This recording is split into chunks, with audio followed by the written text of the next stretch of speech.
Hello friends, કેમ છો બધા? બધાને ભાવથી જય સ્વામિનારાયણ, જય શ્રી કૃષ્ણ, રામ રામ. તો અત્યારે હું કરી રહી છું મંદિર સાફ. અને તમને ખબર છે કે આપણે બે બ્લોગ્સમાં તમે જોયું કે બધો સામાન પેક થઈ રહ્યો છે. કાલે શું છે? કાલે અખાત્રીજ છે. અખાત્રીજનું બધાને સારું મુહૂર્ત હોય, બધા મકાનનું ને કોઈ લગ્નમાં ને એવું બધું. અમારે અખાત્રીજનું મુહૂર્ત છે ઘર બદલવાનું. હાલો, તો હવે આ મંદિર છે એ સાફ તો કરી અને ભગવાનને વ્યવસ્થિત પાછા સાફ કરી અને મૂકી દઉં. કારણ કે હવે કાલે આ ઘર જે લોકોને આપ્યું છે એ ઘર એ લોકો અહીં આવવાના છે. તો ઈ પણ મુહૂર્ત કરવા આવવાના છે. 6:30 વાગ્યાનું મુહૂર્ત છે એનું પણ. અને અમારે મુહૂર્ત સાચવવાનું છે. સાથે સાથે મારે મારા ભાઈની ઘરે પણ જવાનું છે. તો હવે સગા ભાઈની ઘરે તો રાજકોટ નહીં પહોંચાય, પણ અહીંયા અદાના છોકરાના ઘરે જવાનું છે. એને પણ આજનું મુહૂર્ત છે તો જાશું.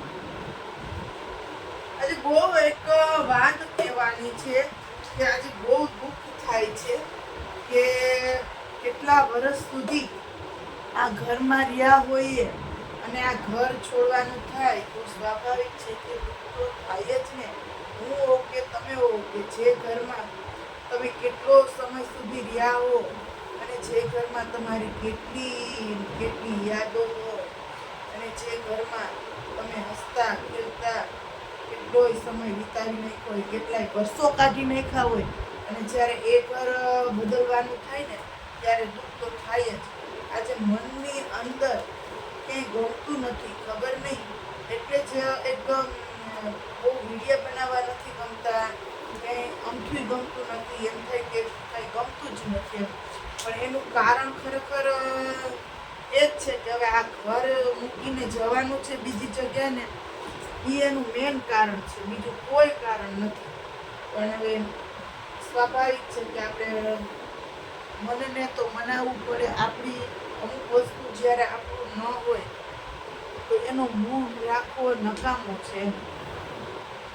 જ્યાં સુધી આપણું હતું ત્યાં સુધી આપણને કોઈ જાતનું કંઈ આમ એવો વિચારી નાખો. હવે આપણી વસ્તુ ન હોય, બીજાની વસ્તુ હોય તો આપણે એનો મોહ રાખવો નકામો છે. એવી જ રીતના ઘર આપણું હવે નથી, બીજાનું છે. તો પછી આ ઘર આપણે ખાલી કરવું જ પડે. કારણ કે એ લોકોને અહીંયા રહેવા આવવું હોય એટલે આપણે એને હસતા હસતા ઘર ખાલી કરી દેવું પડે. એટલે મને એમ થયું કે ચાલો આપણે આ મંદિર સાફ કરી કમ્પ્લીટ કરી દઈએ. અને બિસ્તરા તો ભરાઈ ગયા છે, તો થોડો ઘણો સામાન છે એ પછી ભરી લેશું. એટલે એવું છે કે મને બહુ ગમતું નથી એવું થાય છે. અમારા ઓમભાઈ જો લેસન કરવા વર્ગી કે 10મું ચાલુ થઈ ગયું ઓમભાઈને, એટલે એ જો હવે ક્યાંય જાય નહીં. અને ઓમભાઈ હમણાં બહુ તડકા પડે છે એટલે એના ડેડીએ નાક પાડી છે કે ઓમ તડકાનું ક્યાંય રમવા ના જાતો, બીમાર પડી જાય છે. અને હમણાં બહુ ઝાડ વાય છે, ખોટું માંદા પડીએ ને પછી દવાખાને જવું પડે. એક આપણે ઘર બદલવાનું છે, એક વખત માંદો પડે તો ક્યાંય ફુગાય નહીં. એટલે એ જો કરે ઘર અહીંયા હું મંદિર સાફ કરું છું ને ઓમ છે ને એ બેઠો છે જો લેસન કરવા. જો ઓમભાઈ એનું હોમવર્ક કરવા અહીં બેડ ઉપર જ બેઠા છે. જો અમે બધું ભરીએ છીએ એટલે જો ગાજલો ને એ પણ હવે મૂકવાની ક્યાંય જગ્યા નથી રહી, બધું ભરચક કરીએ એટલે અમે એ પણ બેડ ઉપર જ સાઈડમાં મૂકી દીધું. અને સાથે સાથે બીજા પણ ઘણા જ પેકિંગ બાકી છે એ જો કરવાના છે. હવે અહીંયા પણ જો બતાવું તમે, અહીંયા પણ બધું જ ખાલી થઈ ગયું છે. બે વસ્તુ છે જે પેકિંગ કરેલી ઓલરેડી, એ બધી ડાયરેક્ટ સીધી અહીંથી હવે મોટા મોટા બાચકામાં નાખવાની છે એમ. સારું ચાલો, હું તો હવે આ મંદિર સાફ કરી લઉં. સાંજ પડી જશે. હવે એક દિવસમાં તો અમારે જવાનું છે. એટલે એમ થાય કે કેવા અહીંયા જ્યારે શરૂઆતમાં આવ્યા હતા ત્યારે કેવા એમ, શરૂઆતમાં જ્યારે આવ્યા હોય ત્યારે કેવું આમ, ત્યારે એમ હોય શરૂઆતમાં આવ્યો હોય ત્યારે કે આપણને અહીંયા નહીં ગોરવે તો, અને જેવા જેવા આપણે અહીંયા આવ્યા છીએ અને થોડોક સમય થયો તો આપણને ફાવી જાય, આજુબાજુવાળા લોકો સાથે ફાવી જાય. અને અહીંયા તો મંદિર પણ બાજુમાં હતું એટલે દોડીને મંદિરે વહી જતી. હવે મંદિર ભગવાનથી દૂર થઈ જાય છે. એ વાતનું પણ મને બહુ દુઃખ થાય છે કે મને તો રોજ આરતી સંભળાતી અને એને મારે ગમે ત્યારે કંઈક વહેલા મોડું થયું હોય તો હું દોડીને સીધી ભગવાનના દર્શન કરી આવું. પણ હવે એવું નહીં થાય. હવે મનથી દર્શન કરવાના રહેશે. કારણ કે મંદિરેથી દૂર થઈ જાય મંદિરની બાજુમાંથી, એટલે એવો લાભ તો ન જ મળે કે દોડીને સીધા આવે. હવે તો મારે આવીશ નહીં થશે. ઉલટો મારી ઘરેથી આરતી સંભળાવી એમ.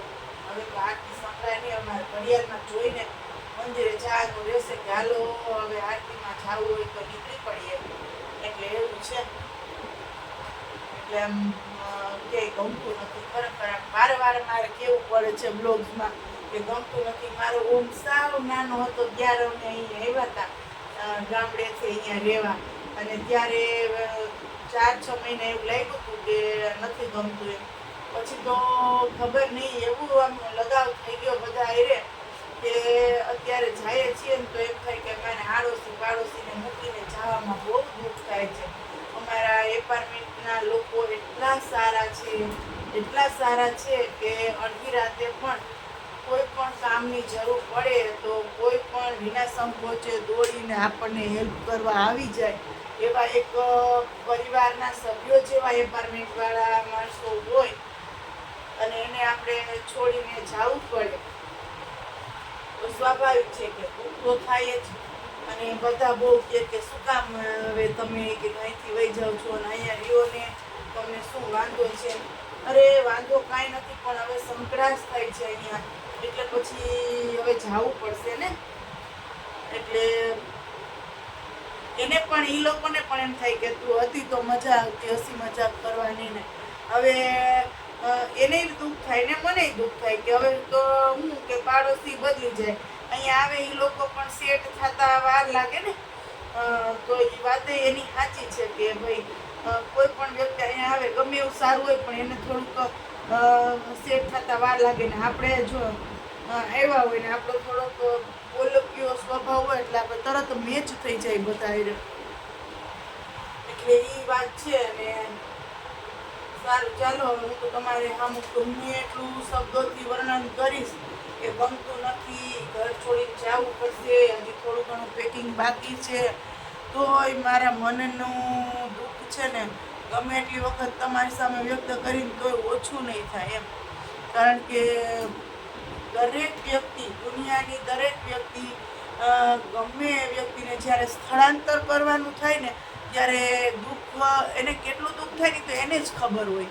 એ શબ્દોથી ગમે એટલું વ્યક્ત કરીએ ને તોય ઓછું જ હોય એમ.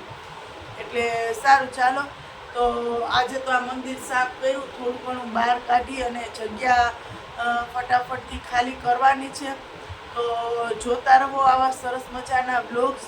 અને કદાચ વચ્ચે બ્લોગ્સ ના આવે તો પછી ત્યાં મારો સામાન ગોઠવાઈ જશે, પછી હું પાછા કન્ટિન્યુ બ્લોગ્સ કરીશ. જોકે કોશિશ કરીશ કે રોજે રોજ 10 વાગે સવારે બ્લોગ્સ આવી જ જાય અને તમે લોકો સાથ સહકાર આપો એવી બધાને નમ્ર અપીલ છે. તો સારું ચાલો, બધાને ભાવથી જય સ્વામિનારાયણ, જય શ્રી કૃષ્ણ, રામ રામ. ફરી મળીએ એક નવા બ્લોગ સાથે.